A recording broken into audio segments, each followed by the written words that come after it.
Friends, welcome back to our channel Ashwin with Swetha. இன்றைக்கி என்ன video பார்க்க போகிறோன்னா, மாமா வீட்டில் விருந்து கூப்பிட்ருந்தாங்க. அந்த வீடியோ தான் பார்க்க போகிறோம். வாங்க வீடியோக்குள்ளே போகலாம்.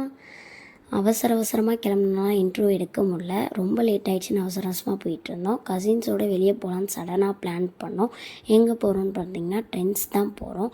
அங்கே கலெக்ஷன்லாம் சூப்பராக இருந்துச்சு. எதுக்கு ட்ரெஸ் எடுக்க திடீர்னு போகிறோம்னா, விருந்துக்கு தட்டில் வச்சு கொடுக்கணும்னு சொல்லியிருந்தாங்க. அதனால தான் போனோம். ஓகேன்னு செலக்ட் பண்ணியாச்சு. இவங்க பார்த்தா ரொம்ப நேரமாக செலக்ட் பண்ணிகிட்டே இருந்தாங்க. சரி என்னமோ பண்ணுங்க அப்படின்னு சொல்லிட்டு நாங்கள் இங்கே வீடியோ எடுத்து ஃபன் பண்ணிகிட்டு இருந்தோம். பக்கத்துலேயே கிட்ஸ் செக்ஷன் இருக்குது அப்படின்னு சொல்லி போகலான்னு பார்த்தோம். சரி ட்ரெஸ் எடுத்துகிட்டு கூப்பிட்டோம், அதனால் கிட்ஸ் செக்ஷன் போகலான்னு பிளான் பண்ணிட்டோம். அதில் ஒரு மேடம் போய் பொம்மையை கூட விடல, அதோடு போய் விளாண்டுட்டு இருந்தாங்க. ஒரு வழியாக வீட்டுக்கு ரீச் ஆகிட்டோம். பயங்கரமான சாப்பாடு.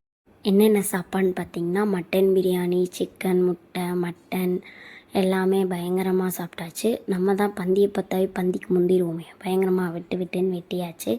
வெட்டி முடிச்சுட்டா ஐஸ்கிரீம் கொடுத்தாங்க. சரி ஓகே, ஐஸ்கிரீம் ரிலாக்ஸ் பண்ணலாம், வயிறு ஃபுல்லாக இருந்துச்சுல, அதனால் இதை சாப்பிட்டு ரிலாக்ஸ் பண்ணலாம்னு சாப்பிட்டுட்டு இருந்தோம். யூனோ கார்ட்ஸ்லாம் சேர்ந்து எல்லோரும் விளாண்டுட்டு இருந்தோம். அதுலேயும் ஒரு சில கல்லாட்டெல்லாம் நான் இங்கே விளாண்டுட்டு இருந்துச்சுங்க. 2 கார்டை சேர்த்து போட்டு ஜெயிக்கணும், அதனால இந்த இதெல்லாம் பண்ணிகிட்டு இருந்துச்சுங்க. அதுக்கப்புறம் ரிலாக்ஸ் பண்ணலான்னு மாடிக்கு போனோம். பேட்டை வச்சு தெரியாமல் மண்டியில் அடிச்சிட்டேன், தெரியாமல் தப்பா பண்ணேன். அதுக்கப்புறம் தான் செட்டில் மாற்றி விளாண்டுட்டு இருந்தோம். ரொம்ப ஜாலியாக போச்சு.